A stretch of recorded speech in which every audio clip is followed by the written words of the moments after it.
Hello అండి, అందరికీ నమస్కారం. నేను మీ కట్టా కార్తీక్. బీఆర్ఎస్ పార్టీలో హరీష్ రావు ప్రాధాన్యత ఒక్కసారిగా పెరిగిపోయింది.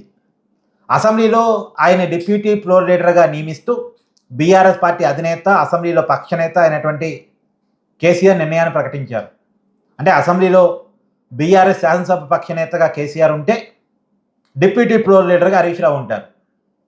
అంటే ఎలాగూ కేసీఆర్ రెగ్యులర్గా అసెంబ్లీకి రారు కాబట్టి ఎమ్మెల్యేని లీడ్ చేయాల్సిన బాధ్యత హరీష్ రావు నెత్తి మీదే ఉంటుంది.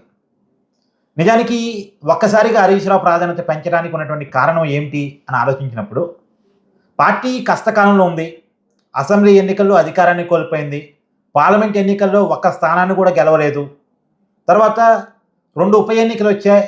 ఆ 2 ఉప ఎన్నికలు కూడా బీఆర్ఎస్ సిట్టింగ్ ఎమ్మెల్యేలకు సంబంధించినవే.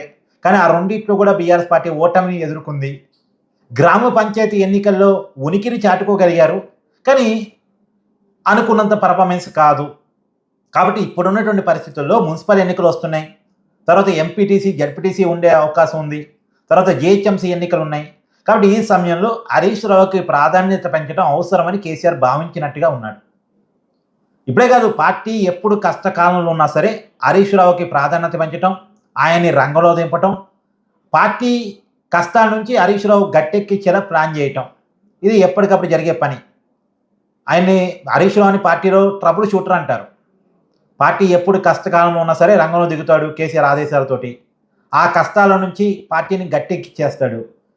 గతంలో కూడా, ఇప్పుడంటే బీఆర్ఎస్ పార్టీ అధికారంలో ఉన్నప్పుడు, టీఆర్ఎస్ పార్టీగా ఉన్నప్పుడు కూడా ఎప్పుడైనా ఉప ఎన్నికలు వచ్చాయంటే ఆ ఉప ఎన్నికల్లో టీఆర్ఎస్ పార్టీకి కొద్దిగా ఇబ్బందికరమైన పరిస్థితి ఉంది అంటే హరీష్ రావే రంగంలో దిగుతాడు. పార్టీని ఖచ్చితంగా గెలిపించే వైపుగా ప్రయత్నం చేస్తాడు. సరే, హరీష్ రావు రంగంలో దిగినా సరే ఓడిపోలేదా ఎప్పుడు అంటే ఓడిపోయిన సందర్భాలు కూడా ఉన్నాయి. ఉదాహరణకి గతంలో బీఆర్ఎస్ అధికారంలో ఉన్నప్పుడు జరిగినటువంటి దుబ్బాక ఉప ఎన్నిక కావచ్చు, హుజూరాబాద్ ఉప ఎన్నిక కావచ్చు, ఆ 2 కూడా హరీష్ రావే బాధ్యత తీసుకొని పనిచేశాడు. కానీ 2 చోట్ల కూడా బీఆర్ఎస్ పార్టీ, అప్పటి టీఆర్ఎస్ పార్టీ ఓడిపోయింది. హుజూరాబాద్లో బీఆర్ఎస్ పార్టీ నుంచి సస్పెన్స్కి గురైనటువంటి ఈటెల రాజేందరే గెలిచాడు. దుబ్బాకలో బీజేపీ అభ్యర్థి రఘునందన్ గెలిచారు. హరీష్ రావు ప్రయత్నం చేసిన ఆ 2 చోట్ల కూడా అప్పటి టీఆర్ఎస్ పార్టీ గెలవలేదు. సరే, కాకపోతే ఆయన సక్సెస్ రేట్ ఎక్కువ. 1-2 సార్లు ఇట్లా ఓడిపోయి ఉండొచ్చు తప్ప మొత్తానికి హరీష్ రావు సక్సెస్ రేట్ చాలా ఎక్కువ. ఆయన సిద్దిపేటలో ఎప్పటికప్పుడు గెలుస్తాడు, మెజార్టీ కూడా పెరుగుతూ ఉంటుంది. అదిగాక పార్టీకి గెలుపుని పరిచయం చేయడం హరీష్ రావుకి వెనతో పెట్టిన విద్య.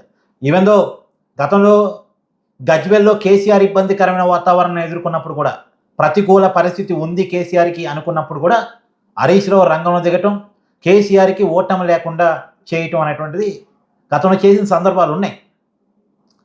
కాకపోతే ఒక విమర్శ ఏంటంటే, అవకాశం ఉన్నప్పుడు ఇవ్వరు, అవసరం ఉన్నప్పుడు హరీష్ రావుకి ప్రయారిటీ ఇస్తారు. అధికారంలో ఉన్నప్పుడు కేటీఆర్కి ఇచ్చిన ప్రయారిటీ హరీష్ రావుకి ఇచ్చారా? ఇప్పుడు కూడా రేపు అధికారంలోకి వస్తే ముఖ్యమంత్రి ఎవరిగా అంటే కేటీఆర్, పార్టీ వర్కింగ్ ప్రెసిడెంట్ కేటీఆరే ఉన్నాడు కదా.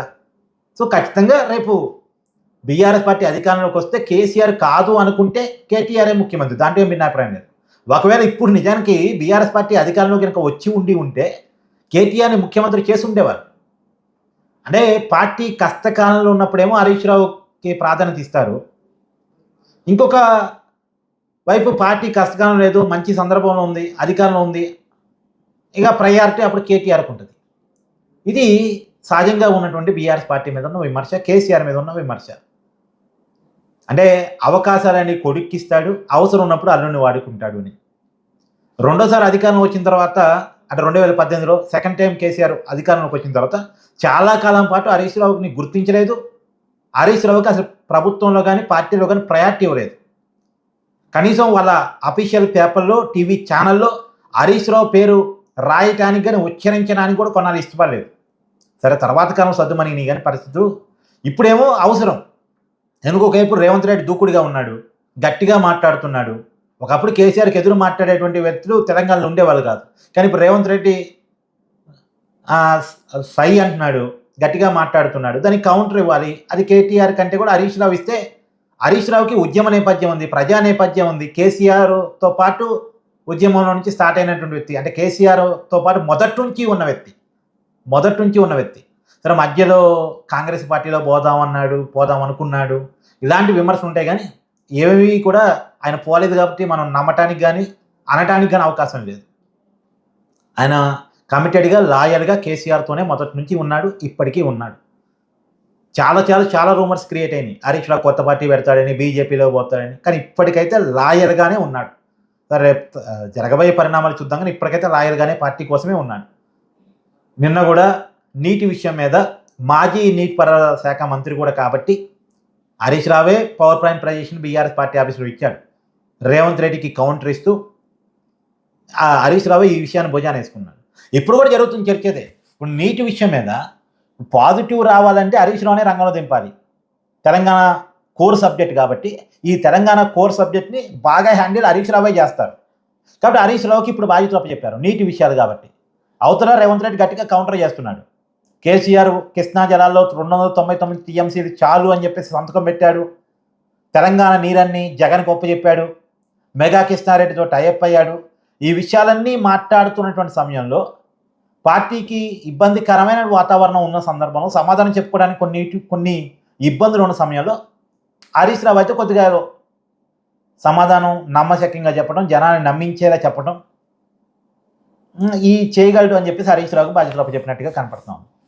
ఏది ఏమైనా చూడాలి. హరీష్ రావు బాధ్యతలు తీసుకున్నంత మాత్రాన కాదు. పార్టీ పాజిటివ్గా ఉన్నప్పుడు, ఉద్యమ నేపథ్యం ఉన్నప్పుడు, ఆ పార్టీకి ఒక వేవ్ ఉన్నప్పుడు ఏదైనా క్రియేట్ చేయొచ్చు. కానీ పార్టీకి నెగిటివ్ ఉన్నప్పుడు ఏమైనా ఇప్పుడు నెగిటివ్ సందర్భం నిజానికి, కానీ అయినా సరే నిజానికి కాంగ్రెస్ పార్టీ మీద చాలా వ్యతిరేకత ఉంది. దాన్ని ఎన్క్యాచ్ చేసుకోవడంలో బీఆర్ఎస్ ఫెయిల్ అవుతుంది. బీఆర్ఎస్ ఫెయిల్ అవుతుందంటే కారణం కేసీఆర్ ఏమో బయటికి రావట్లేదు, కేటీఆర్ ఏమో సరిపోవట్లేదు. హరీష్ రావు ప్రయారిటీ ఇస్తున్నారు కాబట్టి, ప్రయారిటీ పెంచుతున్నారు కాబట్టి బీఆర్ఎస్ తలరాతలో ఏమైనా మార్పు వస్తా చూడాలి. కానీ ఇంత తలరాత మార్చినా సరే ఇప్పుడు బీఆర్ఎస్ పార్టీకి ఒక వేవ్ క్రియేట్ చేశారనుకోండి, మళ్ళీ హరీష్ రావుని పక్కన పెట్టి కేటీఆర్నే ముందు పెడతారు అనేటువంటిది కూడా ఉంది. సో మీ అభిప్రాయాన్ని కూడా కామెంట్ రూపంలో తెలియజేయండి. Thank you.